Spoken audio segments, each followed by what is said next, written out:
మే 5 కొరకు CH Spurgeon గారు వ్రాసిన ధ్యానం చదువుతున్నాను, వినండి. నీ దేవుడైన యెహోవా చెరలోని మిమ్మును తిరిగి రప్పించును. ద్వితీయోపదేశకాండం 30వ అధ్యాయం 3వ వచనం.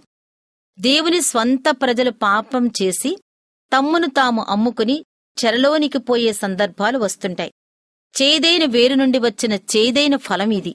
దేవుని బిడ్డ పాపం చేసి అమ్మబడినప్పుడు ఎంత భయంకరమైన బంధకంలో చిక్కుకుంటాడో కదా.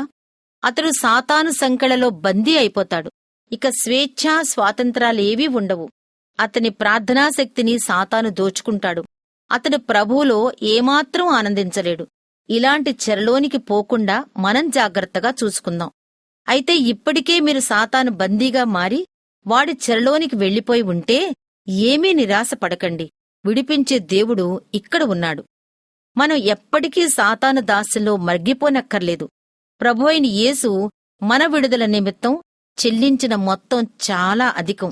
కాబట్టి ఆయన మనలను శత్రువు చేతిలో ఎందుకు విడిచిపెడతాడు? నీ దేవుడైన యెహోవా తట్టు మళ్ళుకొనుము అనే వాక్యమే మన స్వాతంత్రానికి మార్గం. ఇంతకుముందు మనం ఒకసారి రక్షణను అక్కడే అనుభవించాం.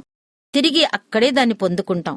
క్రీస్తు శిలువ చెంత మన పాపాల నిమిత్తం పశ్చాత్తాపపడితే క్షమాపణ, ఆత్మీయ విడుదల పొందుతాం. అంతేకాదు, ప్రభువు స్వరానికి మనం లోబడేటట్లు, ఆయన మనకు ఆజ్ఞాపించిన వాటన్నిటి చొప్పున నడుచుకునేటట్లు ఆయన చేస్తాడు. అయితే మనం పూర్ణ హృదయంతో, పూర్ణ మనసుతో ఆయన దగ్గరకు రావాలి. అప్పుడే మనం చెర నుండి బయటపడతాం.